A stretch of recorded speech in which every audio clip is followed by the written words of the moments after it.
Apakah tromol aluminium motor yang rusak ini masih bisa diperbaiki? Ahli bengkel hanya menggunakan sambungan sederhana, lalu merekatkannya dengan lem khusus.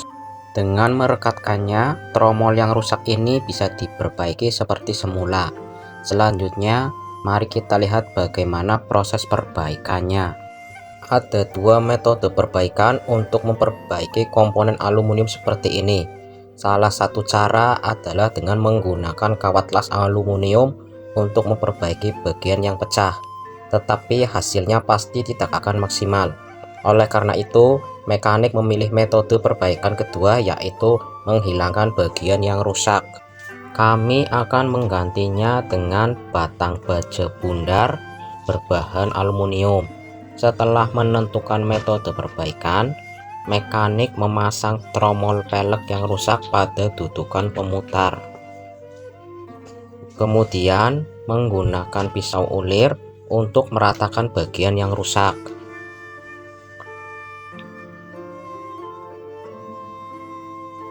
Cukup posisikan roda kecil ke tempat yang rata, karena bagian tengah pelek masih harus dipasang sebuah silinder. Maka perlu dibuat sebuah alur di dalam lubang agar silinder dapat dipasang dengan pas. Mekanik juga harus berhenti sesekali untuk melakukan pengukuran, untuk memastikan tidak terjadi penghapusan berlebihan, serta agar tromol pelek yang disambung tetap sejajar dan sepusat. Mekanik juga harus membuat ulir di dalam lubang. Dengan saling mengunci melalui ulir, sambungan akan menjadi lebih kuat dan tahan lama. Setelah ulir selesai dipotong, langkah berikutnya adalah memproses silinder yang akan digunakan untuk penyambungan. Pertama, silinder tersebut dipasang pada dudukan mesin bubut, lalu permukaannya diratakan. Ini dilakukan untuk mempersiapkan penyambungan berikutnya.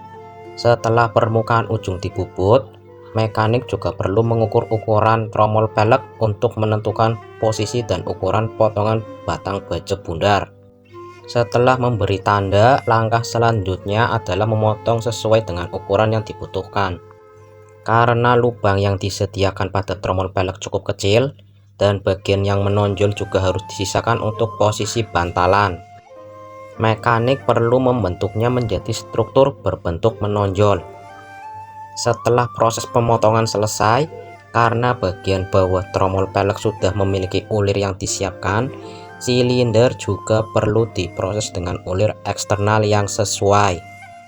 Dengan keterampilan mekanik yang terampil, ulir eksternal pun dipotong pada bagian atas silinder. Kita semua tahu bahwa produk aluminium tidak bisa dilas seperti besi. Oleh karena itu, mekanik membuat lem khusus, mengoleskannya pada ulir, dan kemudian memutar silinder ke dalamnya. Dengan cara ini tidak perlu lagi melakukan proses pengelasan. Jangan ragu apakah sambungan ini kuat. Saya hanya bisa memberitahu Anda, lem khusus ini bisa menempel pada segala hal, termasuk langit, bumi, dan udara.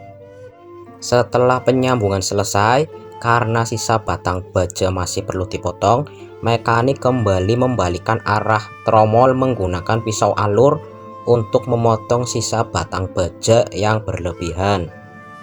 Setelah meratakan permukaan potongan yang tidak rata, kita tahu bahwa bagian tengah pelek adalah berongga. Jadi perlu dibuat lubang tembus pada bagian tersebut. Mekanik utama perlu mengganti mata bor dengan spesifikasi yang berbeda untuk terus memperbesar lubang tersebut.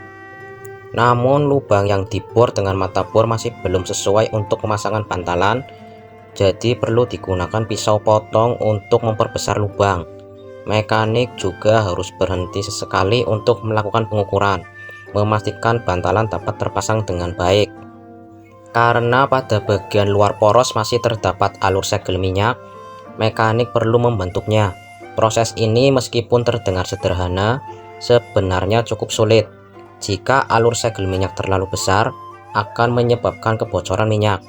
Sementara jika terlalu kecil, dapat merusak segel minyak.